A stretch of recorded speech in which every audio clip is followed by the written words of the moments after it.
ఈరోజు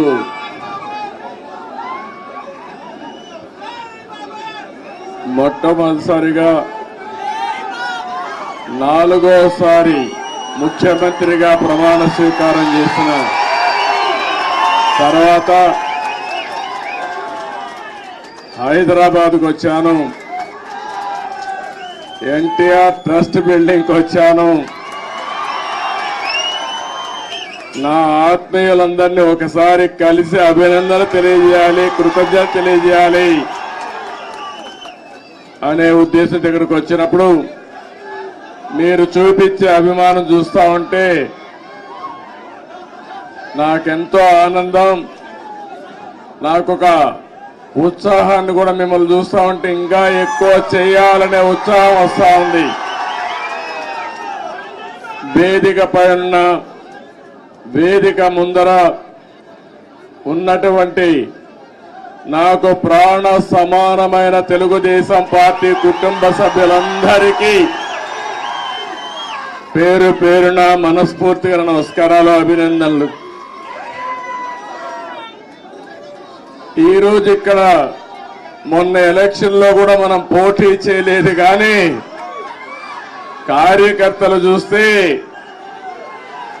ఎక్కడి నుంచి వచ్చారో నాకు తెలియదు, కానీ ఇంత పెద్ద ఎత్తున రాగలిగారంటే అది తెలుగుదేశం పార్టీ బలం. నేను వచ్చింది మీ అందరికి కూడా, మీరందరూ ప్రత్యక్షంగా పరోక్షంగా నా గెలుపు కోసం పనిచేశారు ఆంధ్రప్రదేశ్లో. అలాంటి మీ అందరికి కూడా ధన్యవాదాలు, కృతజ్ఞతలు. ఒక్క విషయం మనం గుర్తుపెట్టుకోవాలి, మహానాయకుడు యుగ పురుషుడు నందమూరి తారక రామారావు గారు తెలుగుదేశం పార్టీ పెట్టింది ఈ గడ్డపైనే. ఆ రోజు ఆయన ఆలోచించింది ఏదో రాజకీయాల కోసం రాలేదు, లేకుంటే రాజకీయాల్ని అధికారం కోసం వచ్చి ఉపయోగించుకోవని రాలేదు.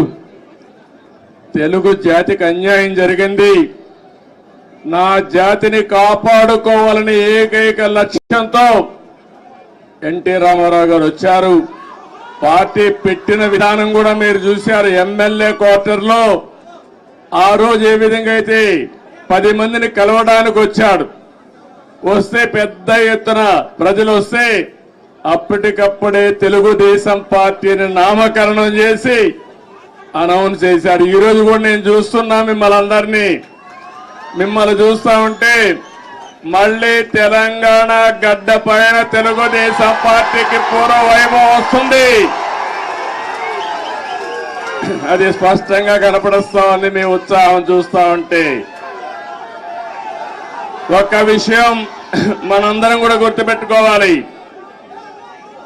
ఈరోజు 2 రాష్ట్రాలు విభజన జరిగినప్పుడు కూడా నేను ఒకటే ఆలోచించాను. నాకు ఇటు తెలంగాణ అటు ఆంధ్రప్రదేశ్ 2 కళ్ళు లాంటివి. అందుకే ఆ రోజు ఒకే మాట చెప్పాను, నేను ఏ పక్క కూడా సైడ్స్ తీసుకోకుండా 2 ప్రాంతాల ప్రయోజనాల లక్ష్యంగా పనిచేసిన ఏకైక పార్టీ తెలుగుదేశం పార్టీ. తెలుగు జాతి ఐకమత్యంగా ఉండాలి.